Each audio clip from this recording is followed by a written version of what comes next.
Good morning, everybody. It's the Money Talk Show with Dane, where we talk about everything relating to money, specifically crypto and real estate here. So, if those are topics that interest you, you're in the right place. We're pumped to do our open mic show today. These are really fun, where you guys get to drive the show. So we posted the comment or the link in the comments. Feel free to copy that, jump in. Don't be shy. Love to have you on and hear about what you guys are thinking. Corey, go ahead and take it away. Absolutely, man. Crypto Millionaires with Corey Geary, just having a beautiful day on this Friday morning here in Phoenix, man. The weather's beautiful, life is beautiful, and I'm just truly blessed to be on this crypto journey with you guys, really using crypto as a wealth creation tool and then using real estate as a wealth preservation tool. And man, we are the DeFi Crypto Alliance show. This is your show today, guys. Dane dropped the StreamYard in the chat. We want you guys to come on, talk to us. Let's talk crypto. Let's talk real estate. Anything you got on your mind. And please open your camera if you can. If you want to keep it off, that's fine. But we would encourage you to open your camera when you come on so you can chat with us. But yeah, we'll let the kind of show fill up here and see who hops on. Yeah, it'll be fun. We got a number of you guys in. What's up, Hex G Unit? Glad to have you on. Problem Solver, Keza, let's go. Weekend and Pulsechain soon. Who's It is, excited? man. Oh We are man. so close. We're the Shanghai and Chapella fork is happening today, or the merge, if you will, and it's on block. It's not block height. It's on Epoch 4200, and so it should be happening. It'll probably happen while we're in the show today, actually, or towards the end of our show. Yeah, it's close. Here's a good question Oliver has. I got some Hex to unstake today. Should I cash out before Hex goes to 2.5 cents or wait for the doubling?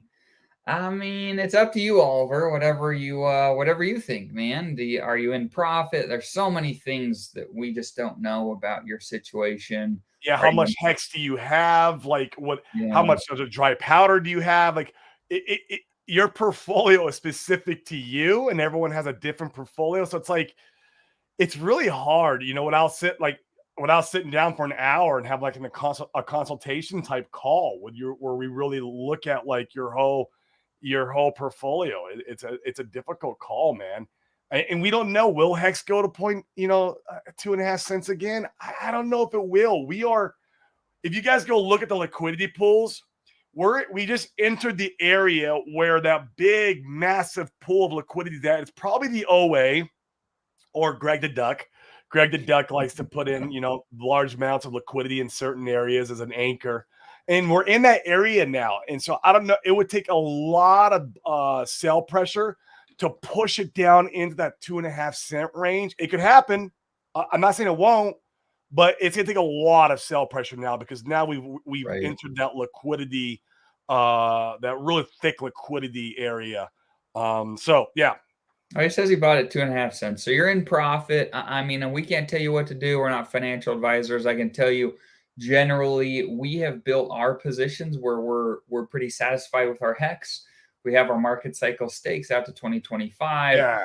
We have a little bit liquid that we're happy about to see if Pulsechain gives some unique opportunities with the free copy.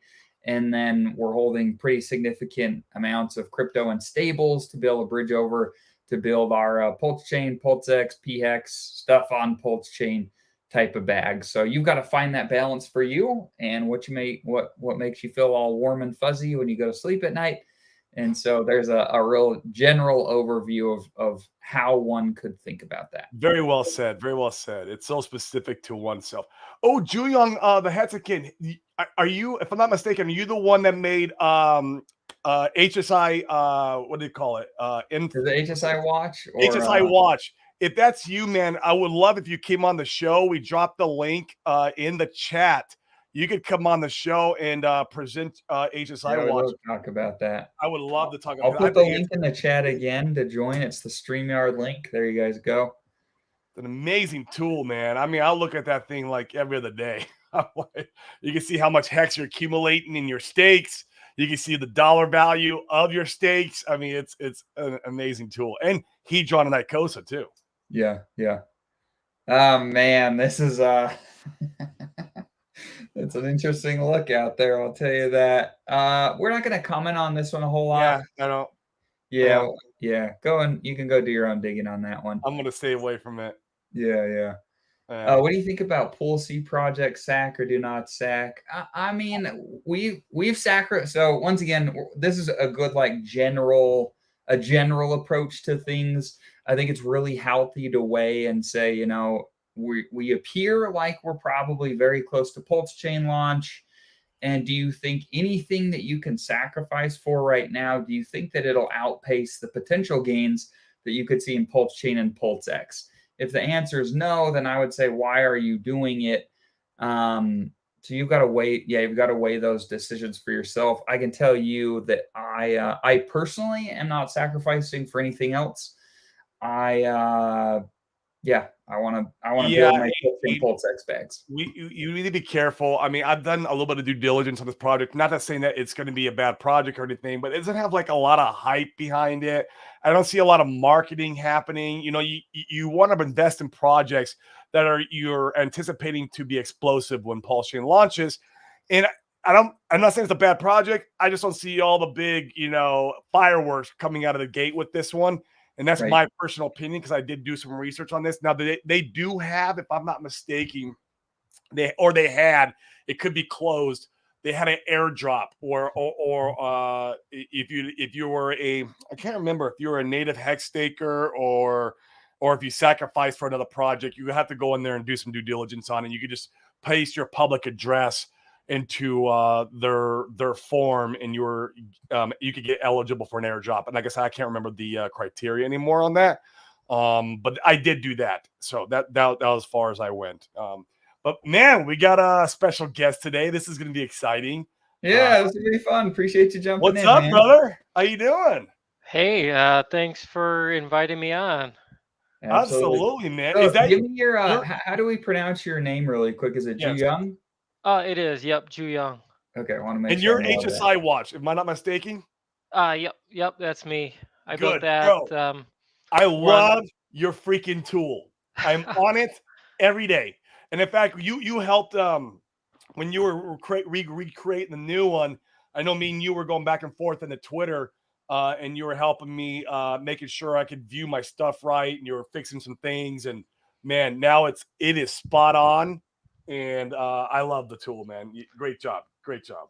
Hey, well, Yeah. I appreciate it. Yeah, there was a rough patch. I was trying to get the workflow down, and uh, the version 2 of the site is completely different in the way that it pulls the data and stores the data from the blockchain. Just makes everything a lot faster than version 1. But at the Okay. same time, there was some things I had to fix to make sure that things were getting left behind. And And I what think you guys had like a DDoS attack, didn't you? Yeah, it's the first DDoS I've ever had, so that was a great learning Oh wow, I experience. didn't even know about that. Yeah, so moved to Cloudflare, and then I implemented like 5 or 6 different measures behind the scenes to make sure that all my infrastructure was safe and sound. Good. Glad you're able to nail that down. And it was quick. You were able to resolve it really quickly, it seems. So no, we've really enjoyed your website, the tools you've built. In fact, if you wouldn't mind sharing, I know I've seen on Twitter, it sounds like you've got some more stuff coming. Do you want to talk about kind of the vision with the website, where it's headed, any additional things you may be building in there? Yeah, so I mean, right now, I'm still working on an outstanding request to get big payday stakes updated. So I know there's probably going to be the minority of stakers at this point, but some of the OGs, their big payday stakes are not showing the big pay slice, is what it's called in the contract. So I'm working on getting that put in. Some of the biggest changes that I'm working on right now is just making sure everything is ready for when Pulse Chain launches. So basically, I have everything stored in a SQL database. Everything is stored in there so that I can bring it quickly to the front end. And so there's going to be some database magic that I'm going to have to work once Pulse Chain launches, and then Again, I've got to find an RPC node that um, will accommodate me. I've already got a couple lined up, that a couple of people who are willing to let me use their RPCs once everything goes live. So Cool. hopefully that makes the transition pretty seamless. I think you'll be able to see your Ethereum mainnet and your Pulsechain mainnet stakes probably within a week or two after go live. So Cool. That's quick. Can you guys see my screen? Yep, we got it. Yeah, here she is. I just pasted one of my random public addresses in here to kind of show what we're looking at here. Man, it's awesome. You can see the amount of hex you have in your stakes. You can watch, and it includes the accumulated plus the principal, which is right here, if I'm not mistaken. And then you got your Hedron stakes, and it's accumulated in principal and ICOSA. And you can look at the dollar value if you wanted to. You can look at it in hex terms, ICOSA terms, or Hedron, and then ICOSA. What else do you? What am I missing also here on what is it? JUA? I forget. Ju Young, yeah. JUA, yeah. So what I think one of the real cool features of this is it allows you to quickly see like how much, if I were to exchange, how much I could buy, or how much, like for example, you have it's kind of small on my screen, but about 8,000. Yeah. So about 8.5 thousand ICOSA yield. So let's say you were looking to buy Hex. If you click on Hex in the currency view, now Okay. you can see, okay, so I've earned approximately 156,000 Oh, Hex hex. worth of ICOSA. Gotcha. So it gives you like a good way to kind of be like, well, maybe if I wanted to transfer some of that ICOSA over to Hex, or maybe some of my Hex over to ICOSA, I can quickly see like, okay, this is what my current capability to do that is. I Um, love it. yeah, and another cool feature too, if you have multiple wallets, up on the top left, you can actually you can add more wallets. But if you click on the wallet, you can actually filter all of the dashboards and the active miners to only show that particular wallet. Yeah. So if you're, instead of looking at the ICOSA APY for all your wallets, maybe you could just filter for one wallet and see how is this individual ICOSA stake or miner, performing. Performing, right. Yeah, I Yeah. got 9 wallets and that I work in and out of. And Right. yeah. Too. I remember that was part of the issue in the beginning, and then we got that fixed, and I was able to view everything. I mean, it's awesome. I love that you made it customizable. Are you planning on adding more features in these the dashboard look? This is really cool. I love this look.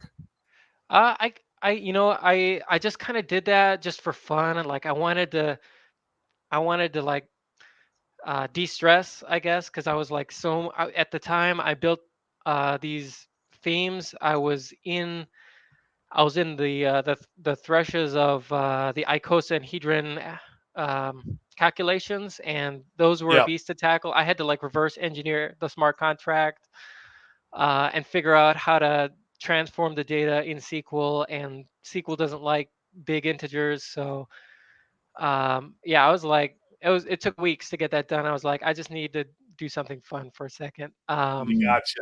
Yeah, this is You so know, cool, man. but I got the framework in there, so eventually I can add in more themes and stuff like that. One of the really, I mean, the reason I built HSI Watch was at the time I built it, there was no other tool available that would let somebody put in a single uh, address and get all of their hex native stakes or hex native miners and HSI hex miners, just with a single address. Like Right. at the time in Staker app, and still today, you would have to input the individual address of each HSI. So that was the main driver to build the site. Um, uh, but yeah, so I mean, I've got a couple other things coming down the pipeline. But again, yeah, mainly just waiting for Pulse Chain to actually launch so I can Yeah, and test it out. are you a dev then? like, how do you, what's your history with this? Like, are you Oh yeah, so I'm actually professionally in my full time. I'm actually a systems consultant. So okay? I help design and automate system processes within offices, and I also do like reporting and things like that. It's all part of the automation process. And about 3 years back, wow, yeah, yeah, it's about 3 years now. It flies. Yeah, uh, I took a coding boot camp for full stack web applications.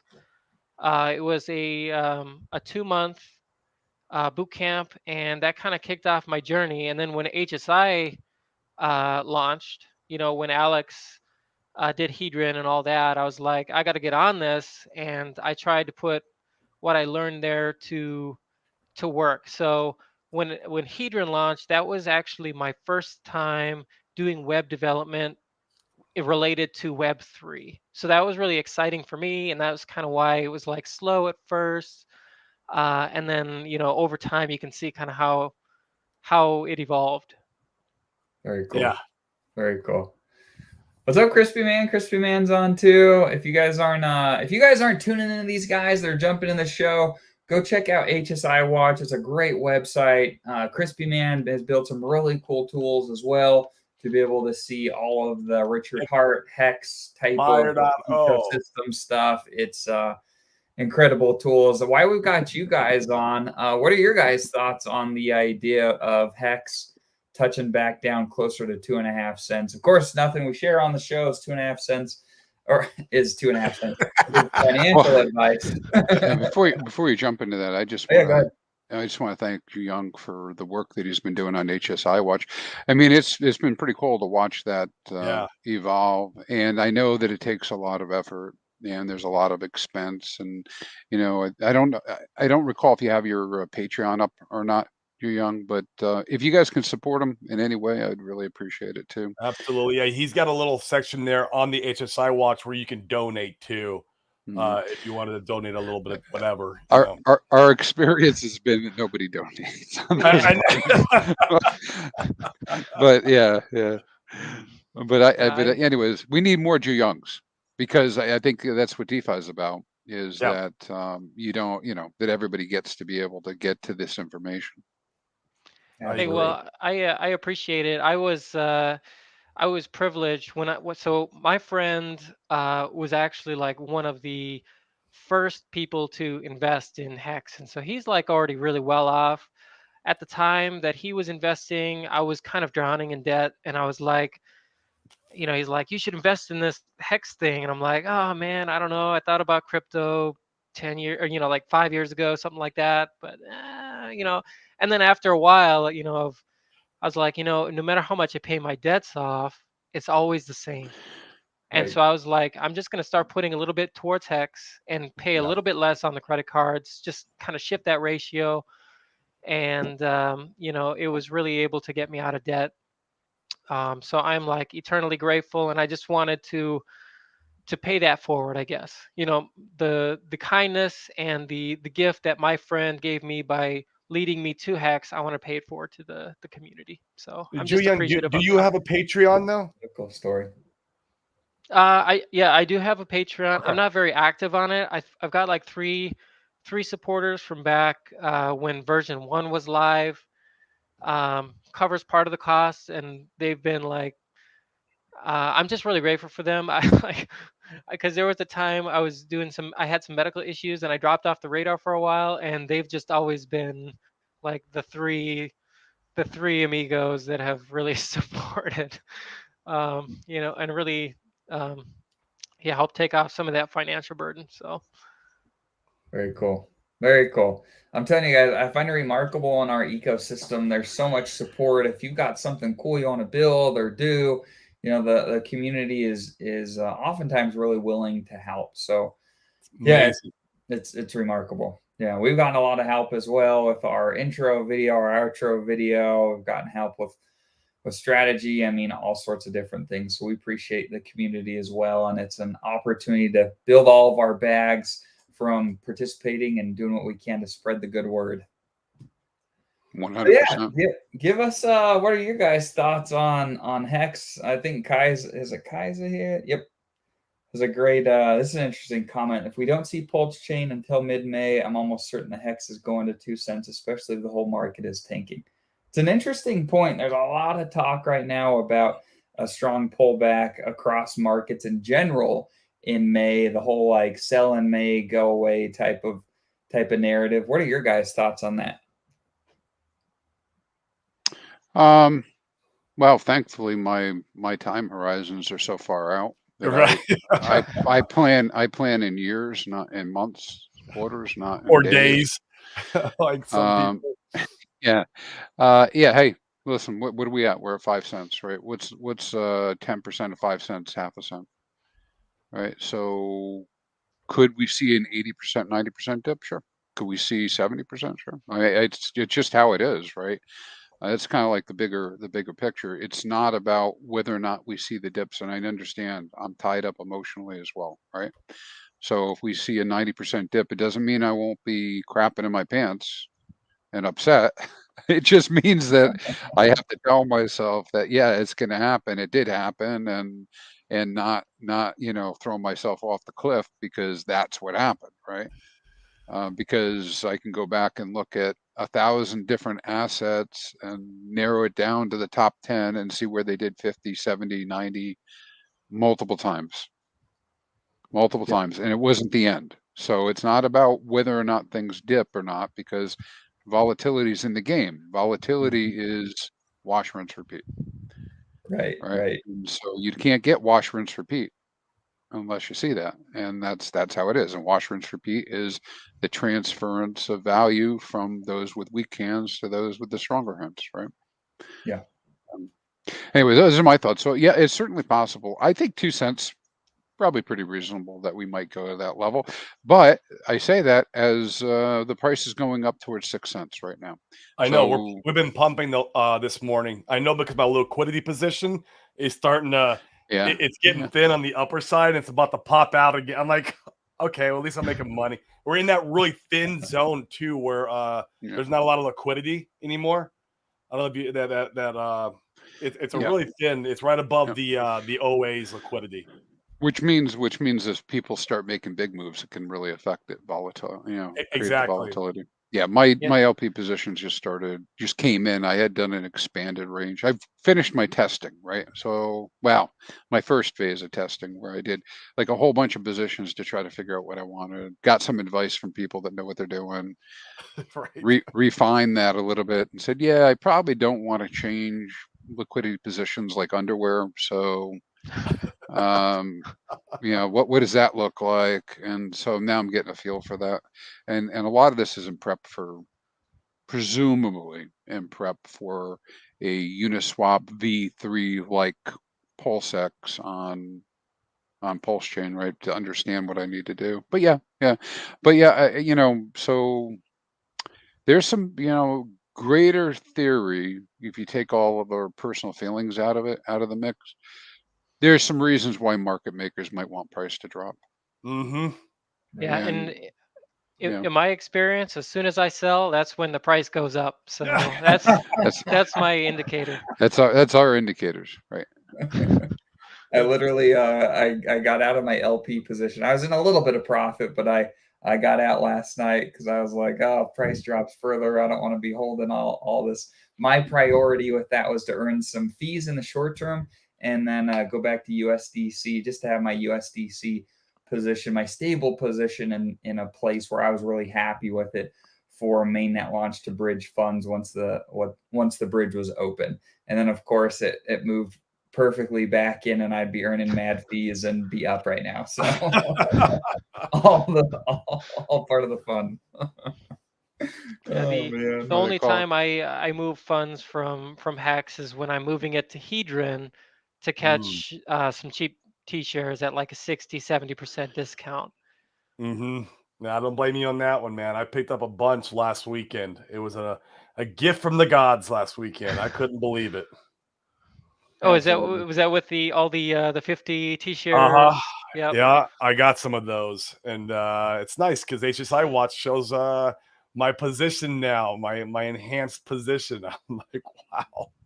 Yeah, it's one really cool thing. I didn't think anything of it when I added it in, but the more I look at it, the more I find value is on the HSI Watch dashboard. There's the shares value, and you can see the value of your T-shares if you were to try and invest and get those T-shares today.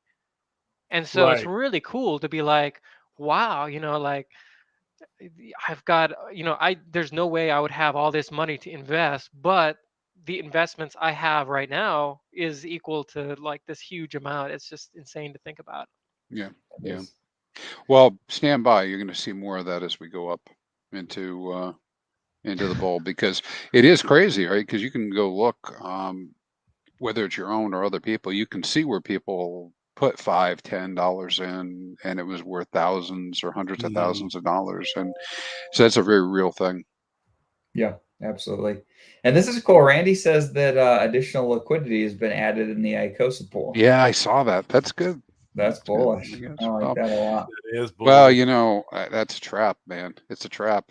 Well, that yeah. It's a trap. People try and That's. do I it. mean, I listen. If you're slinging 300K, it's not because you want to give it away. So the only reason to put 300K out there is to allow people to sell, and that means they sell it down and you acquire. Soak it all up. And what might be happening in the background that would make you think you want more ICOSA right now? What could be happening? A rocket Let's pool, I don't maybe. know. let's talk about that. I think that's I wanted to talk about it a little more yesterday, but we just ended up running out of time. So Alex from Hedron is and Corey's been working to try to get Alex on the show. So He agreed. he Oh, agreed. So good. Good. hopefully we'll have Alex on sooner than not. But let's talk a little bit about. I don't know if you guys are more familiar with Rocket Pool than I am, but it sounds like from Alex tweeting that he's going to be forking Rocket Pool for Pulsechain, and he's toying around with the idea of ICOSA being the insurance token Yeah. to Yeah. insure people's position in the Rocket Pool protocol. So if they act inappropriately with their holdings, then they'll end up sacrificing Correct. ICOSA, which is really bullish. It'd be incredible if that functionality was able to get ICOSA closer to the ceiling price. Then it would incentivize more recycling of stakes, more buying stakes, and putting them into the protocol. It would be remarkable. So that's my thoughts on it. What are your guys' thoughts? Corey, go ahead and start. What are you thinking? I mean, I think it's super bullish. Yeah, Rocket Pool is done tremendously well, even during this bear market, man. Their little incentive coin, I don't know, I can't remember what it's called, is done really well, remarkably well in this bear market. And it's just basically a pool that you could bring in your Ethereum, and because maybe not everyone has 32 Ethereum to run a node validator, and so Rocket Pool gives you the capability of bringing you up to, I think it's half, or I can't remember exactly what it is, in Crispy or JU might know more than I do, but you add it into the pool. You're going to get your yield from the node validator. Obviously, I think the Rocket Pool gets a small piece, and then you get this incentive token that goes along with it, and that's from what I know about it. Obviously, I haven't done any research because I didn't start becoming a node validator or thinking about being a node validator into Pulsechain, and so that's all I know about it. I'm not sure. What do you guys know, Crispy? Basically the same information. I mean, I don't have a lot on it. I was more focused on what does it mean if ICOSA is being used for it, and what it means for me is if I didn't go the route that you go, Corey, and I create my own validator and get the equipment, I still would like to be a validator. And I don't know, I'm not going to vouch for Rocket Pool or even the fork at the moment because I don't know enough about it, right? As far as whether or not it's how secure it is, but it Yeah. appears to be secure, right? But it is a third party risk. Do we know? Yeah. Do we know? Do you let go your keys? Like, do you have to give your keys up on your crypto? Like, do you get to deposit that? You know, because Randy said right here, yes, half of 16 million pulse, or it would be 16 ETH on Rocket Pool. Do you have to give them the 16 ETH so you're losing control of your crypto? Don't know. I don't know exactly what the dynamics of that are myself. Yeah. But those would be the kind of questions, right? I suspect not. I mean, that would be the whole. Me too. That's what I'm thinking, but. But would be, so there's more to come on this. You know, what's exciting is the idea that we might have it, and if that goes further, you know, if you wanted to be that node operator, you would have to put up the equivalent of the 16 million pulse value in ICOSA or some factor of it, right? And that means demand for ICOSA, lots of demand for ICOSA. And of course I'm attracted to the idea of Rocket Pool. I don't mean to say anything negative about it. I just don't know enough about it. Same here. To know if it's safe, how safe it is. But you know, which is more appealing to me? Get the equipment for a validator, try to figure out everything I need to do, run 100 validators on the machine, or get another machine because I want to do more validators, or participate in Rocket Pool, right? I mean, it's kind of like, and the guys who are really capable are going to go, yeah, I'll just do it myself. I'll get everything, right? Don't even share, the revenue, but. And the Rocket Pool price chart is nice. This is over 100x from all-time low to all-time high. From what is that, middle-ish of 2019 to late 2021. So it's got a real nice price chart. That's interesting. I'll have to add them to my numbers too. Yeah. So that's bullish. I'm really excited about that. I think we've all been anxiously anticipating what Alex may or may not be working on at any point in time, and this is really exciting. I'm really excited. My second favorite guy in crypto. Second favorite guy. Liquid staking. Okay. Well, hey, the dude's brought a lot of value in so many ways. So, I mean, you can't argue that that's not the case. And I, as soon as he asked, whether he should consider that, I was like, God damn, yeah, like ICOSA, let's go. All right. I mean, I'd love to see that on there. Absolutely.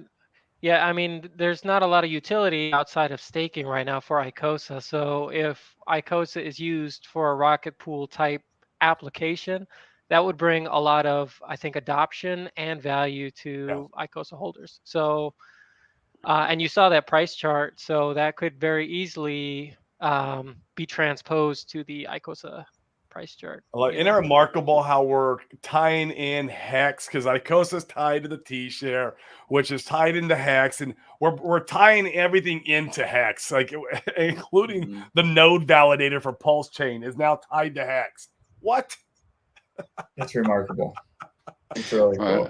Yeah, it was hard to envision how all this would play out when we used to talk about it, but now that you actually see it, it's like, oh, now I see. Now I see how this could be connected. And of course, with the right into the up movement of Hex T-shares, right, pushing that engine ever forward, everything that gets connected to it gets connected in some way, right?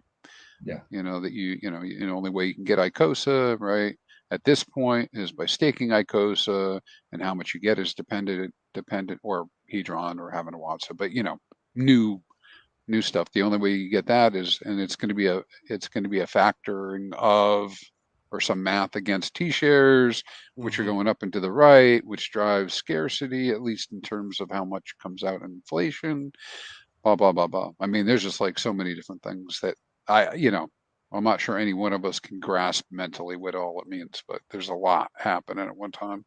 Great. Oh, yeah, well, and definitely using ICOSA for Rocket Pool, I think also incentivizes people to continue staking their ICOSA, which is only a positive for the price.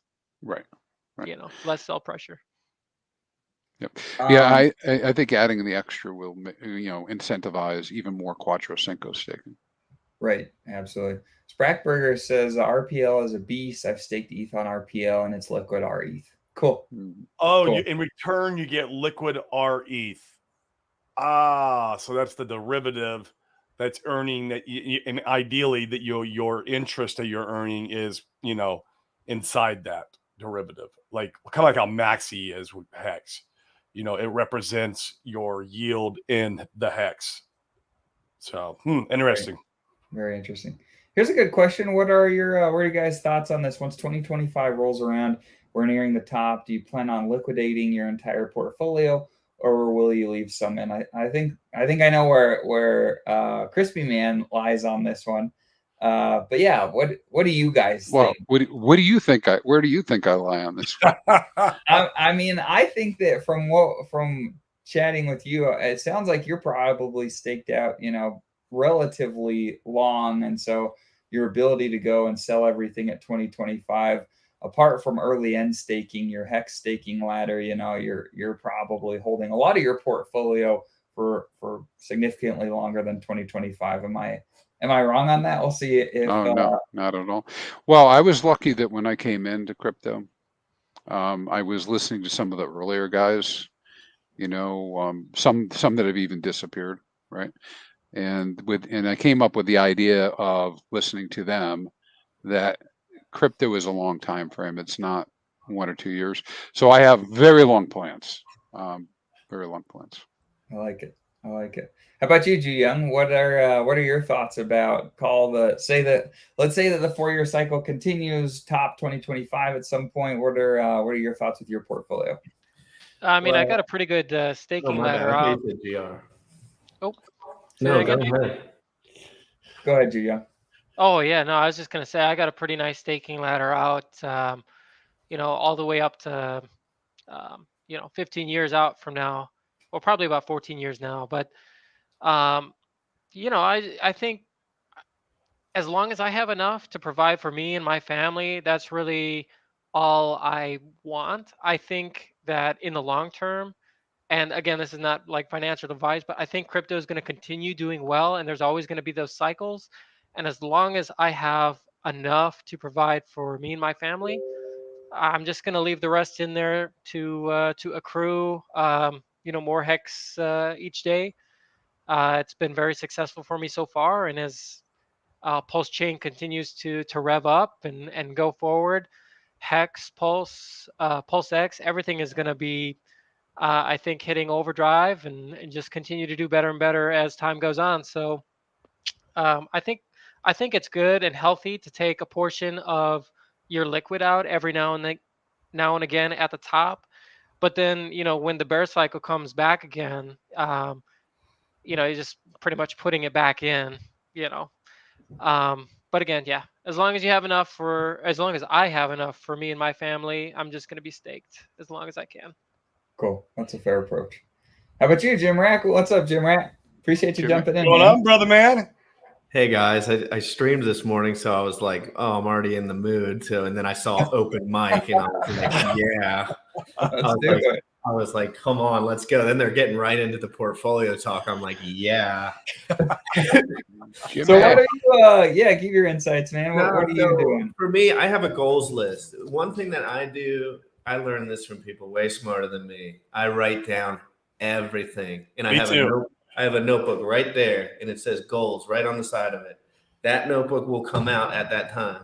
It'll be more prevalent on my desk. And I say real estate goals. There's real estate goals on there. And I will want, and depending on family stuff, obviously that puts the big old GRC doesn't know wrench into things because I'm over here fending for myself. But at some point, I'm sure I know how life goes. The families end up coming out. So, but what I keep I'm a 33% liquid guy with my hex. I don't know if I'll ever have to put more money in necessarily, like at maybe a little bit now. Like now would still be like that green time. But if I see this stuff do 100x, a 20x, a 10x, I can't imagine that I will be adding to my staking ladder at this point, because my staking ladder runs from 15 years, 12 years, 10 years, 5 years, 4 years. Like that was what I primarily focused on before. But that liquid bag is my goal bag. But things can also happen on the feet with your businesses, right? Like if I'm racking it in at the time, like the crypto for me is the last thing to go necessarily. And I just learned that for sure because it was just tax time. And I had a big old tax headache. Oh my God. This was my first go around with the crypto taxes, right? Like what to do. You go on there, they have MetaMask, they have Coinbase, they have all of these things that lined up on the tax thing. I'm scared to death. I'm with my tax lady and I'm like, oh, it's getting real up in here. She's like, what is this? What is this? And I'm just like, I would like to keep that to a minimum if possible, the movement.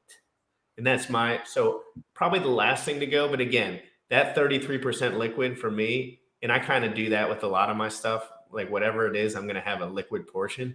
That's going to be, I can take it out at any time if I would like to. And I would like to see a big gain on that beforehand. But that's why staking is so important. In hindsight, staking is always so important because yes, most of the price appreciation from Hex comes from inflation, but human nature is a tricky little animal. It's a tricky little animal. And having that portion set aside is so critical because then you're like, oh, I've been getting this T-share rate for a long time. And this isn't even a part of my portfolio, my net worth. It's really not. It's just burnt into a smart contract. So I just try to keep it in that. But I like to keep that 33% liquid. It always makes me feel like if I wanted to, that would be all in for me. Like in 2025, like that 33% liquid coming out would be like an all in for me. Sure. No, I like it. And I think it's really important. Corey and I have been talking about this over the we've talked about this for a long time. I think it's important to be able to have the core of whatever it is you're holding, whatever your long-term time horizon is, to keep that stuff and to leave it alone. But whatever little games you need to play on the side to keep you interested and engaged and in a mindset where you can leave the core stuff alone, it's really important. And I think it varies a lot for everybody and how you want to participate in crypto and how you want to do things. And I can tell you, for me, I don't plan on holding any more bear markets. I know what that feels like. I don't want to hold any more bear markets again. And you could 10x your T shares if you sell generally the top and buy back generally a year later. Maybe I will shoot myself in the foot. It'll be really interesting to see, but that's my feelings on it. It's cool because everybody can take their own approach.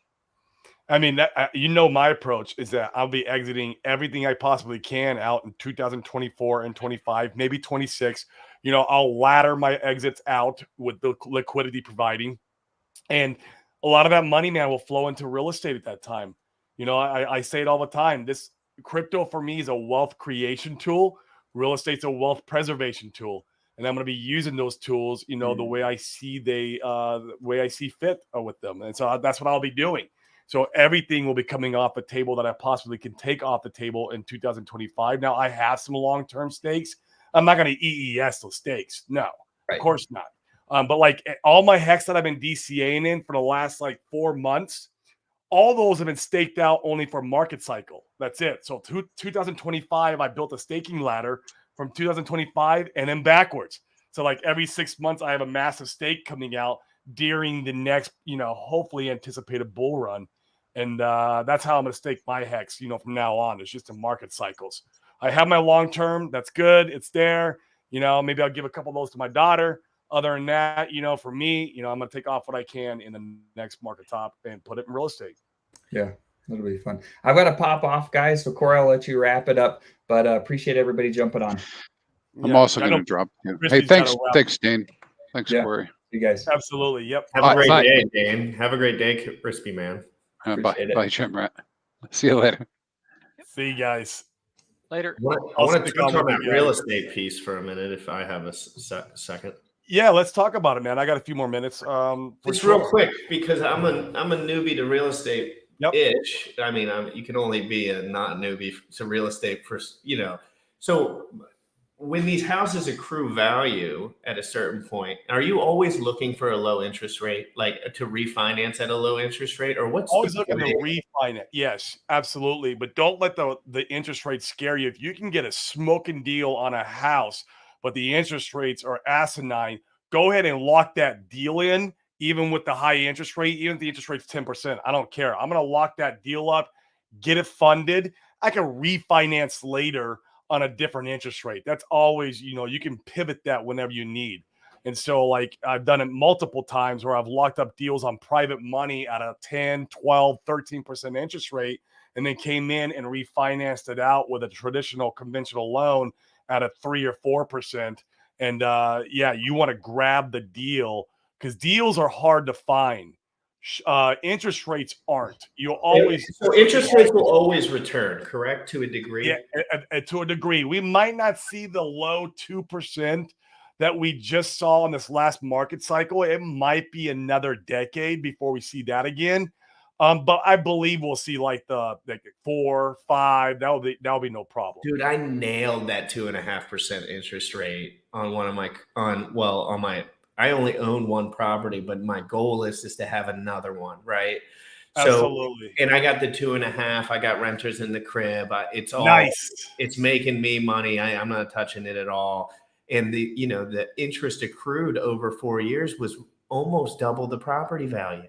Right. I mean, it's like probably 75% of the property value. So I was absolutely astonished with the progress of that. So now I'm thinking, I want to do it again. And I was looking at houses recently, like I've been going to some open houses, stuff like this. The interest rates aren't what's scaring me, but is it a buyer's market right now? Like, what have you noticed as far as people buying and selling right now? And so it's been getting really interesting. And I want to show you, let me pull up this chart. Let me see if I can get it pulled up. Right now it is turning into a buyer's market, but it's still, pricing has not caught up where we need to be here. I'm going to show my screen. On the downside? Yeah, let me show you real quick. And this will really drive it home where we're at on pricing. So this is home pricing to median home income ratio. You can see right here, this is back in the 2006 housing bubble crisis that we saw absolute, prices get decimated. I mean, we saw real estate take about a 40 to 50% haircut when it crashed down into the 2011 era. And that's when I bought one of my first houses, was down in here. I got really lucky. I didn't know crap about real estate. I just got lucky on timing. But right now, here's where we are, Jim Rat. We are rolling over the top at another all-time high bubble from the Fed printing out so much money and the interest rates being basically zero. And the hedge funds have been on a buying spree for the last 2 or 3 years, have pushed this market to an all-time high. I'm anticipating this market to bottom out somewhere in Q4 of 2024 or Q1 of 2025 is when I think, or I anticipate, not financial advice. I'm just some dude on the internet. But that's what I anticipate the next market bottom for real estate. So imagine, if you will, if you could exit the next crypto top, which will be probably somewhere in 25, and roll that money into the real estate bottom. Dude, that is my, you're way more locked in on that. This is something you've probably been looking at, daily for years now. And yes. I'm kind of like getting into that daily understanding that real estate is just any other asset. Now, do you think it has market cycles like any other asset? Right. You nailed it. But 50% down, is that what you're looking at as far as the lowest? And does that scare you at all? Like, is it 50? Like, are you there's no selling on these houses? I'm assuming maybe a swap, because I don't understand where people take a profit on the house yet. So, I mean, I just sold a lot of my portfolio within the last year because I saw the market top and I saw the blow off. Kind of like it was, the inventory was ticking up like crazy on the MLS, but pricing hadn't caught up as far as demand and supply. And so I just started liquidating my portfolio and taking money off the table. And so it's just like anything else. What does that look like? What does that look like? That's my last question. Like, what does that look like? Yeah. So what you do is, just like in crypto, you kind of know when everything's overheated. You see that you got 100x your portfolio. People are on the news buying Lamborghinis. You're like, oh man, this is like the top. It's got to be the top, right? You get the same kind of sense in real estate too. When people were like, we saw investors, man, here in Phoenix buying houses at only they were buying houses at 90% to value. So basically, if a house was worth 100,000, they were buying it for 90 grand, and they were able to flip that property and still make like a $50,000 spread because the demand was so high that they were selling for 20, 50, even $100,000 over appraised value.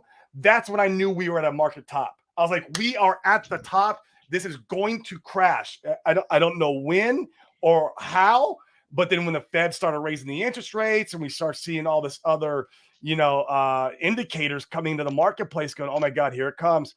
And we're not even there yet. We're just not even there yet. And so it's just a matter of following, all the different bigger brains in the industry, watching what they're doing, kind of like we do in crypto. It's almost the same crap, dude. It's the same crap we do in crypto. It's so fun. Hey, you guys, quick. What's hey, up, Rhino? Hey, what's going on? So I'm in the mortgage industry, or I have been for 20 plus years ago. And so 2021 was the COVID freaking drop BA 30-year fixed down to 2.25.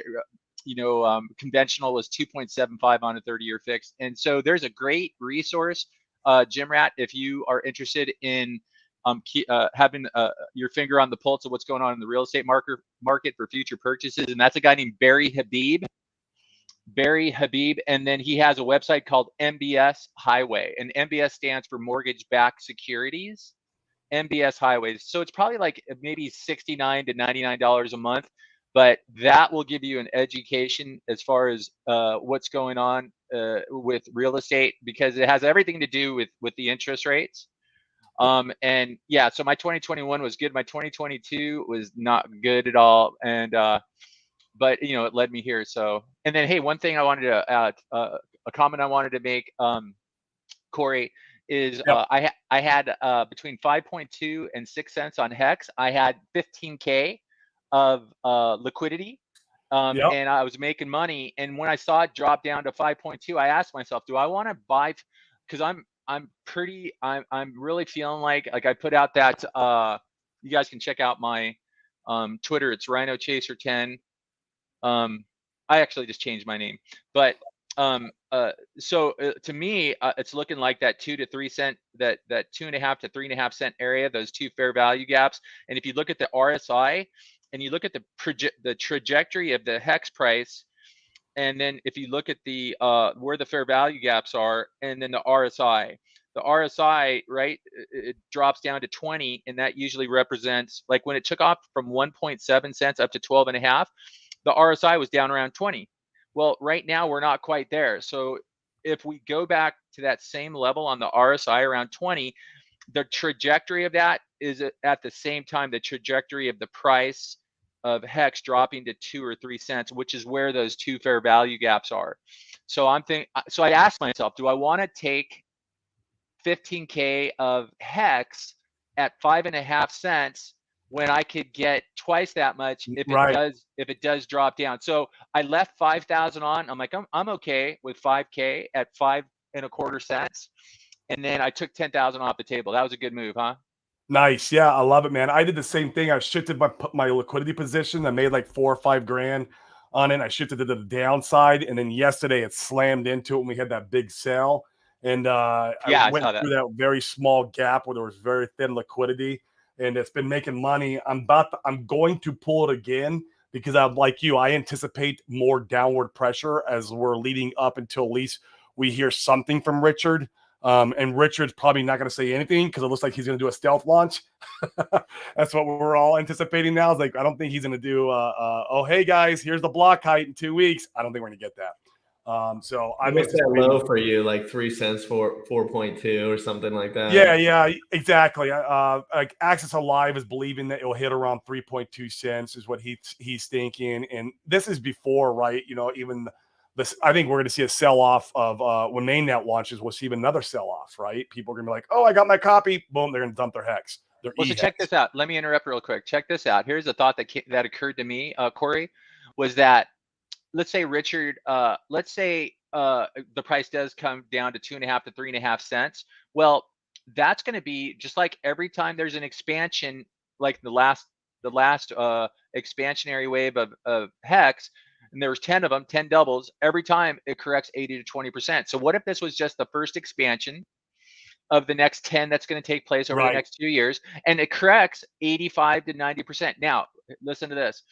If Richard does, so the idea is, and a lot of people have this in mind, that as soon as they get their snapshot, they're going to exit out of their EHEX. But what if EHEX on the last expansion from 1.7 to 12.5 cents has already corrected 85%? Why would you get out of your hex when it's already, all the value's already been drained out of it? So if Richard drives the price all the way down there to, let's say, 3 cents, 2.5, 3 cents, the thinking is, well, people aren't going to exit. What better way to get people not to exit out of their EHEX position if it's already drained all the value out of it?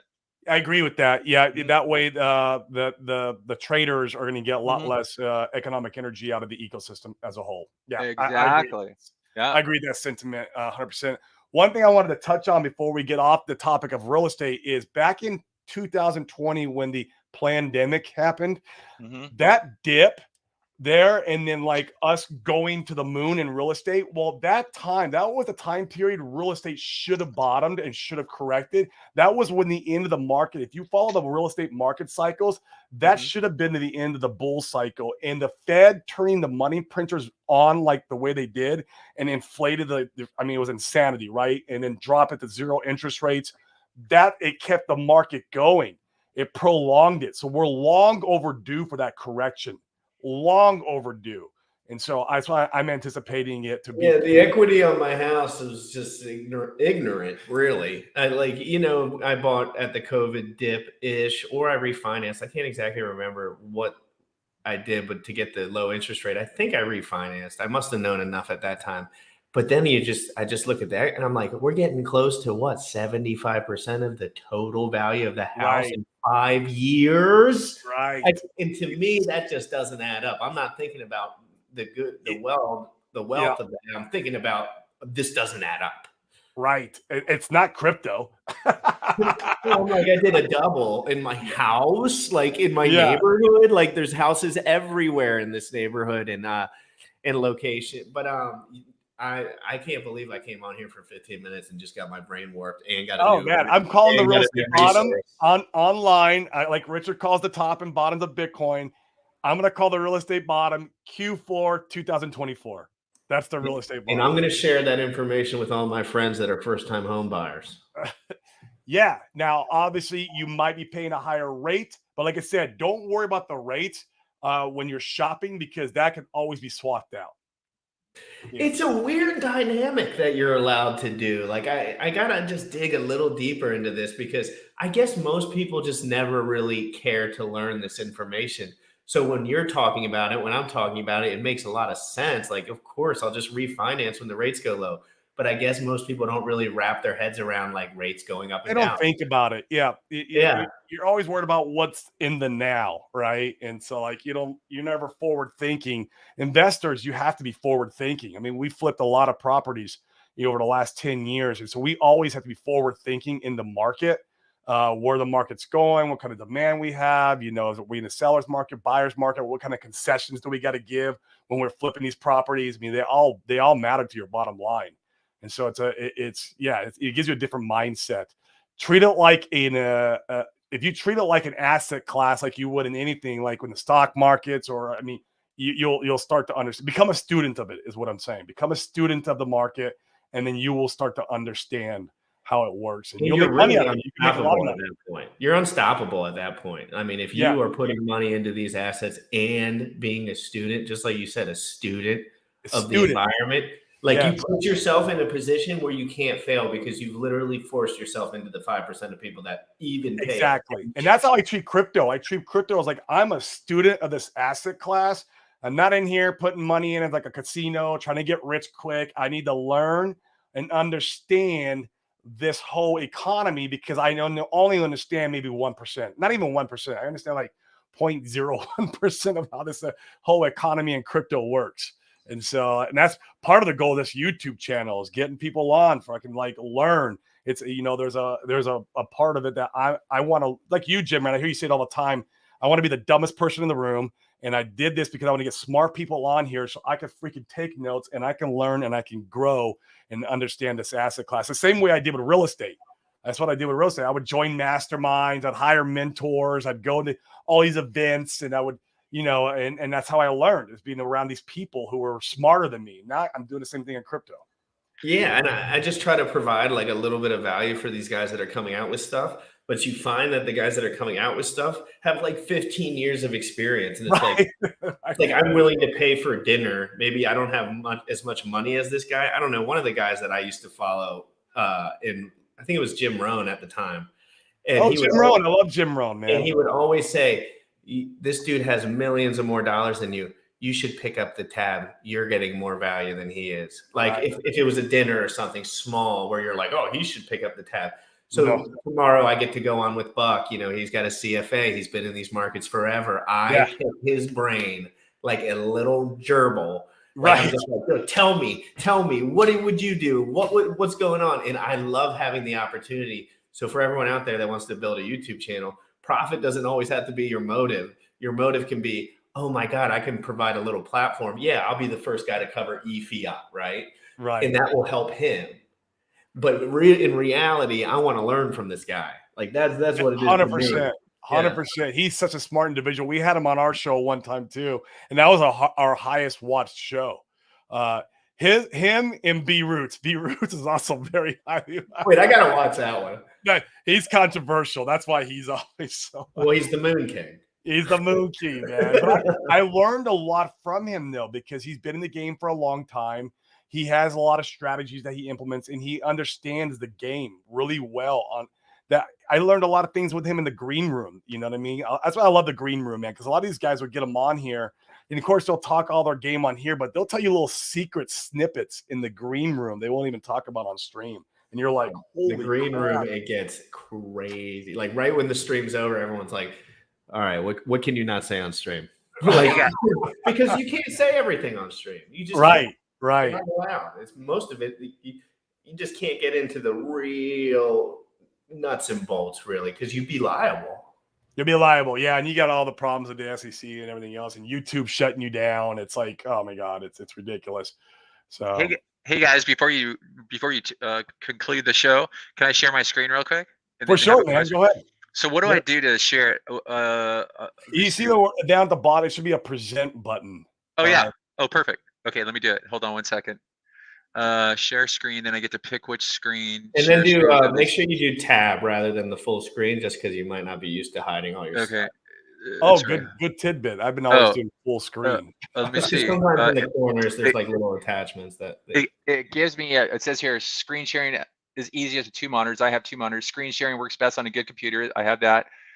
All right, that's fine. Okay, so holy cow, look at this. Chrome tab. Oh, I see. Entire screen. So what are you saying? Hit the entire screen and go to Chrome tab and then click the specific tab. Okay, I got it. All right, here we go. All right, so you guys are wrong one. Holy crap. There she is. That was what I just got done doing this morning. Let me yeah, that's the wrong one. Hold on. That's the wrong screen. The wrong one. Okay. Yeah. Okay. Hold on. Let me do this again. Share screen. All right. Share screen, and then entire screen. All right. So where is hold on. Let me see. Where is my hex? It's right in front of me. Hold on 1 second. How come it's not giving? I'm looking for my hex screen. Oh. I'm looking for my hex screen. Here it is. Okay, so 1 second. Share. There we go. What are you doing that? Jim, okay. Are you going to the Hex conference in Miami? When is it? The May I think it's May 18th. It's Matty Allen's Hex conference that he's doing that he does every year. So as of this point, I don't think so. But hey, I'm not. Are you going? Yeah, I'll be there. Well, hey, maybe I'll fly down there. I can't help it. Yeah, it'll be fun, man. Hang out with all you guys. Pictures. The pictures are worth 1,000 words. Sometimes you get some good pictures with some good friends. Exactly. Yeah. Right. Can you guys see my screen now? Yep. Okay.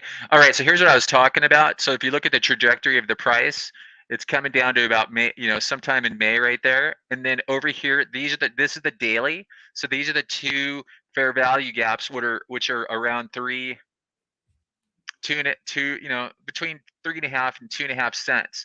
And then, so if the price just keeps going, and then right here, this is where these double bottoms are. So, Yep. and then here, this is important. This is the RSI. So that when this took off from 1.7 cents, the RSI was down around. This is below 20. This is below. This is around, went down to 20. So this right here, if it keeps on this trajectory, they're both ending up sometime in May. That's what I was talking about before, and this would be a great buy opportunity over here. This might be the best buy opportunity for the history of Hex, potentially. Although, what now? Do you think here's how I'll be a contrarian to this? Like those fair value gaps, maybe they don't get filled until after launch.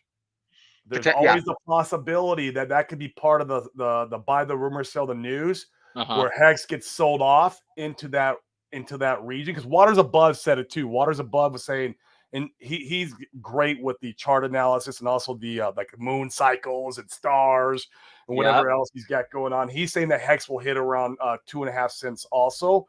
But like, okay, are we betting on Hex and hitting the 2.5 cent after fork or before fork? Because none of us know when Richard Hart's going to fork. And so, like, I don't want to gamble, like, waiting on a 2.5 cent Hex and then missing the fork, right? You know, I'd rather, if I could buy 3.5 cent Hex and catch the fork versus buying 2.5 cents after the fork, I want the 3.5 cent Hex. Well, what if you took that exact same amount of USD? Let's say it's $1,000, right? So let's say you have $1,000 and you want to buy that low that he's talking about. Let's say you just took $500, bought that low, and then P-Hex was extremely cheap on the other side. People are doing a lot of assuming about P-Hex. I agree. A lot of assumptions are being made about those liquidity pools. A lot of assumptions are being made about those values. What if the value is seemingly worth less for a short amount of time, right? Like, and then that. What if the best thing to do was to keep all your USD on the sideline and buy P-Hex on the other? 100%. I believe and that's why but just for everyone in here to always have USDC ready to thrive. Always. That's the number one play. Call. And we have a group where we have all our real estate guys and we're teaching them how to onboard into crypto, the RH ecosystem. The one thing that we tell them is make sure that your number one game plan is to have USDC or dry powder on the side for after launch. That's more important than trying to like get your copy or buying some random ERC20 and try to use that to swap and ratio trade.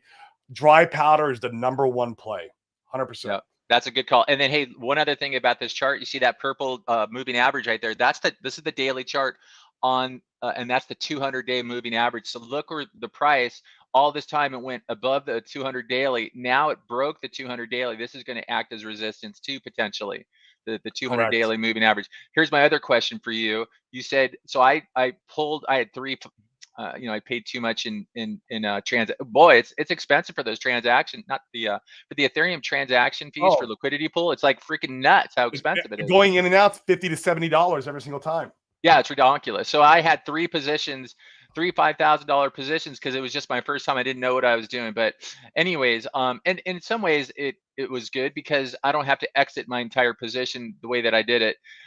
But you said you're moving down. You want to give some alpha on, and where you're thinking about moving your LP positions down, or is that proprietary? No, I don't know. I might wait a little bit because the problem is I was really enjoying that thin liquidity right above where the OA's got his block of liquidity at. And that thin liquidity was earning me about almost $1,000 a day. I mean, right there when it ranged in there. Yeah, right there. It was beautiful. Now, like if it's going to keep going downward, I don't know, man. I'm not earning a lot of fees in this area, and I got a pretty healthy size liquidity position there. Yeah, and it's just not raking. I'd rather maybe just hold the stables. See, and then this is where the market makers. What about your thoughts, Jim? Right, you do LP providing. Yeah, so I would be more on the boat of you. You know, I'm a little priced out if I'm being honest. For like, I was more in that when it was that 3 cent range, and we were staying there for about 300 days. Like that was more my style. You know what I mean? Yeah, for real. We were in a 2.5 to 4 cent range for 300 days. Oh my god! And if you didn't even have to play with your computer, at some point you weren't even looking. You were just Wow. like you were like money, free money. And then, but again, like he's talking about those concentrated liquidity positions where he's earning up to $1,000 a day, and that's because he's probably putting in a really good amount of money, and he doesn't necessarily care if it rips to one side because that's not his whole bag. So you're in a different position financially than I'm assuming that I'm in, which gives you that loose. But isn't it fun to learn about? And here's my one piece. It is fun. I've been wrecked a few times. Oh yeah, you learn quick off those rips too. One piece of alpha, go over to Ethereum proof of work. Use their Uniswap V3 front end with your free copies. Do thousands of transactions and learn exactly how it works. I did 600 or 700 transactions on Uniswap V3 liquidity for Hex and for all the pairs that I was using on my free copies. And I learned down to a T exactly what to do and exactly how to feel about each one of these situations. I think in total I spent $30 on fees after I did beautiful. I know. It's because there is a Uniswap V3 front end over there. Nowhere else is there that front end. I love it. That's great advice. Well, check this out. Also, speaking about thin liquidity right here, and you getting the higher fees, Corey. If you're shorted the market and you're one of these whales and you shorted the market up here, like, and you don't know anything about liquidity pool transactions, and you're just market, like, look at how thin the liquidity is right here, right? So they're going to have some super slippage. So when they want to take it down here where they have this big, thick, huge thing of the whales would, correct. Yeah, and that's where they can accumulate for the next push up. Exactly. It's really good to start thinking like a market maker. Yeah, they don't want to be up there in that upper range where the liquidity is real thin, or even that middle range. I mean, they want to be where the OA has his liquidity, so they can scoop up Hex by the hundreds of millions. Check this out. Oh, sorry about that. Sorry for interrupting. So this is a fib, but this is a fib like a market maker fib. So these fibs right here, the market makers, you don't usually see these the 88 and the 16, but the market makers, they like getting in and out of positions down at the 23 and the 13 or the 78 and the 88. So many people, they think that this golden ratio 61.8 is the place to, but look how much freaking room there is if you're going, if you decide to go short of if it goes up and you decide to go short of the 61.8, look how much freaking room there is. Look how big you'd have to set your stop loss if you're a trader. So these positions, and if you look at the charts, you'll see so often it's going to the 13 and the 23 or the 88 and the 78. Interesting. Yeah. So it's good stuff. That is good stuff, man. Thanks for sharing. We appreciate it. I'll be pulling my liquidity here soon. I'll probably pull later today, actually, with anticipation of more downward pressure. And you and Sam love to talk. You guys play the liquidity pools exactly the same. You and Sam. Yeah. Sam's always on guard, always ready to make a move, always concentrated. He's trying to play that game where you can earn that 1,000 or thousands, depending on sometimes it sticks. And he loves making money off of volume. Dude. When that Hex went to 12 cents, there was $25 million in volume, and there was only $4.3 million in the liquidity pool. I know. It was because we look for that one ratio. We want there to at least be one, the liquidity to be at least even.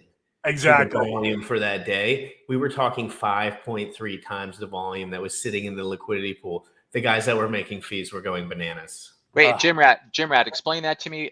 Explain that concept again real quickly. So basically, like when you go to Deck Screener, you're going to see on the far right, it says 24-hour volume. And then you're going to see on the left where it says liquidity. So let's say Hex right now is probably sitting at $2.5 million of liquidity. And then Richard will stir some stuff up. A couple of girls will post some tweets about Pulsechain, and some things will happen. And if you're just paying attention, you can set your liquidity range. And again, you want to be in a position where if you sell on that, it's not a huge deal.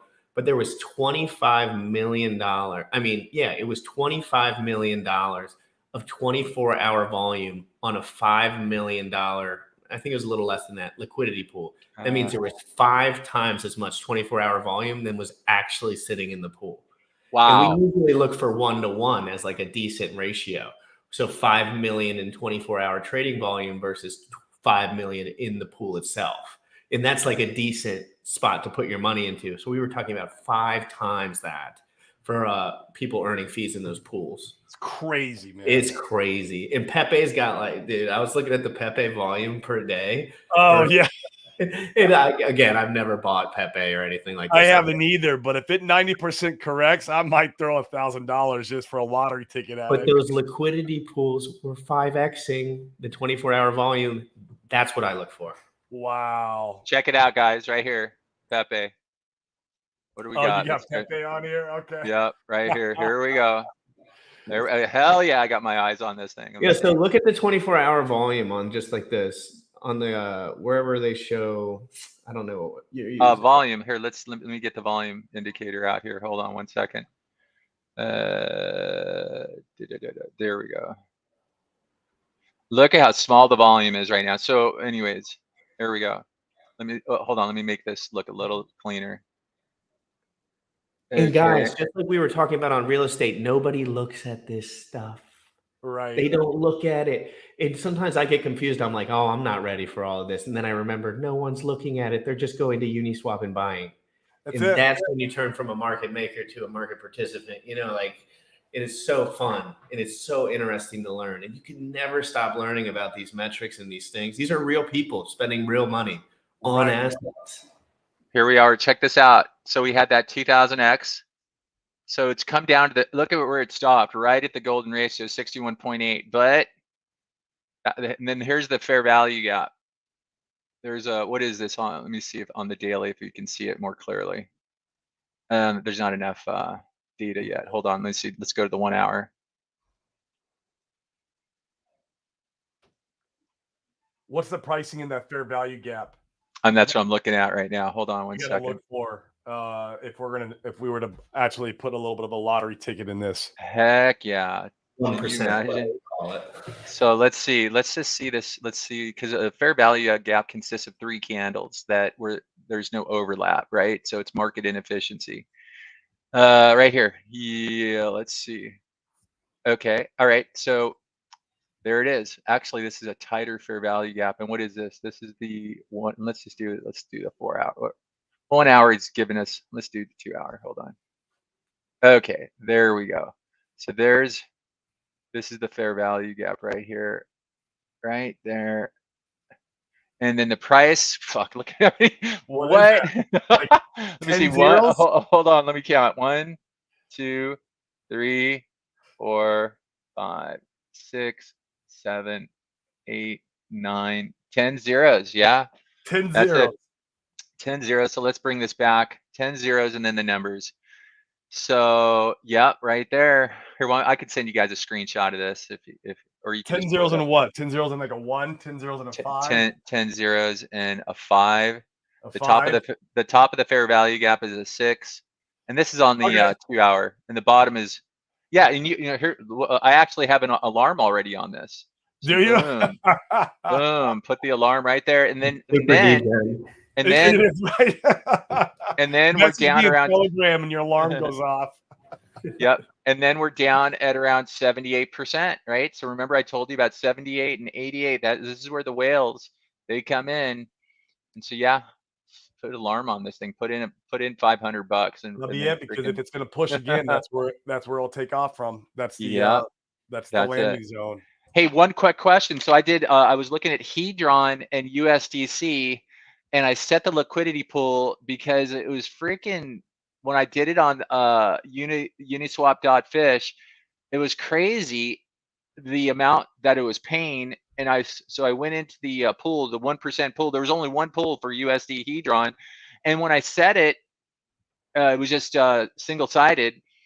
There was 5 zeros, and then after I set it, there was only 4 zeros, and I'm like, what? That doesn't even make sense. So I got in and out, and I just ended that position without ever making any money. But what do you think about Hedron and USDC for some LP providing? I haven't done any of it yet. I haven't even looked at it. I think Jimrat might have done. So Jimrat's a big Hedron. Yeah, Hedron's going to be way more scarce as far as the liquidity providers within each. Yeah. So you're going to earn a lot more as Right. far as per Right. transaction. But it's Yep. like the thicker that the thicker the asset, like the more liquidity the asset, it's generally like the more people that are providing liquidity for it as well. So it's kind of a double negative. So the thinner, and again, this is a double negative. All you're doing is earning yield. But I think Hedron's a really good spot to earn in certain ranges. But the Hedron liquidity, something I've noticed is the Hedron liquidity providers, the main ones, they are very good students of Richard Hart. They are they're students of Richard. And I'm not going to name any names, but they set up liquidity pools almost exactly the same as I've noticed with Hex. So I think it's very interesting. That is very interesting. Yeah. Let's take a look at this really quick before we go. So let's see. Yeah, because I got to be hopping off here in a second. Oh, no worries. You whatever. It's all good. So let's see what this is on $1,000. Look at this right here. $1,000 per day, 144. And if you're, underneath this price of 1.9, that's actually like $2,500 you'd be paying for between $2,000 and $2,500 you'd be paying for $1 billion if you take possession of it. Yeah, exactly. But let's see. This is so Jimrat. So this liquidity pool right here, it's thin.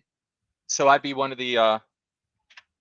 This is what I tried to do yesterday, and it didn't freaking work. Look at this: $1,000 a day on $10,000 of liquidity provided. 10%, man. It's 10% of your money a day. Yeah, that's. I was telling people that I was earning 5% a day at some point. That was like my little spiel, and they were all saying that I was just like a complete bullshit liar. No, of course you can. That's what I'm saying. I was like, you can earn 5% of your money a day, and they were like, "This is all blasphemy." And I was like, you just don't want to spend 30 minutes a day paying attention to and learning and figuring. Yeah, it's there. The opportunity's there. And there's so much more opportunity that me and you and we don't have our eyes on, right? That's happening out there in the ecosystem that people are crushing it in. So, I mean, yeah. And then look at some of those tokens like Texan token, like Core Pleb, like some of these tokens that have communities, but have really low liquidity. And that's where you find these little gems, because it's that low user per liquidity provided position. Like there's not many people in there. It's a very immature market. And if it's something that you're willing to buy into anyway, you're probably going to be worried about the upside. So it's just interesting. And again, money you're willing on Ethereum, it gets dicey, man. It gets dicey because of those fees. But if you have enough money where you're not worried about it and you're learning, it's really, really fun to just remember, crypto stays because of community. So if you can bank that community is not going to go anywhere, you can bank that those liquidity providing positions will be safe to a degree. You know what I mean? Obviously depends on a million different things, but if the community, like our Hexicans going off the face of the earth anytime soon, nope, they're as freaking ravenous as ever. The Zen crypto guys, all of these guys, you go for communities that are incredibly passionate. I don't care if they know a damn thing about what's going on, but they will burn your house down if you say something bad about them. Yeah. Those are the communities that I want. Me too. It's the cult-like communities that will initiate the fire that sends that rocket to the moon. And that's what happened with Apple back in the early days. It's exactly how Apple took off, was because they had a cult-like community. It is important for any protocol to have that kind of community before it takes, man, I'm super excited. I'm in the right place, the right time. Yes. Oh my God. Listen to all the excitement everybody's got in their voice right now. It's just freaking incredible. I'm excited today. I'm not going to lie. You caught me on I took 2 weeks off of streaming to like totally detox my brain from it. Yeah, I noticed you weren't on for a little while. So I was like, yeah. Well, dude, I just wasn't enjoying it. And I was more of I know myself. I enjoy when I'm doing stuff. So I think I had some life stuff that I had to handle. Like I started to just relationships. You stream for 600 days straight and something's going off the to-do list. You know what I mean? Yeah. So I just needed to take a breather. I wanted to be the first one to cover everything. It was just too much. I had to take a step back, reevaluate my goals, and just slide back in. And that's what I'm doing. I love it, man. Let's him never quit though. Never once did I think about quitting. Right. Never. Right. Yeah, because you've grown an absolutely amazing channel. In fact, tell the audience, man, I don't mind at all. Shill your channel before we hop off today.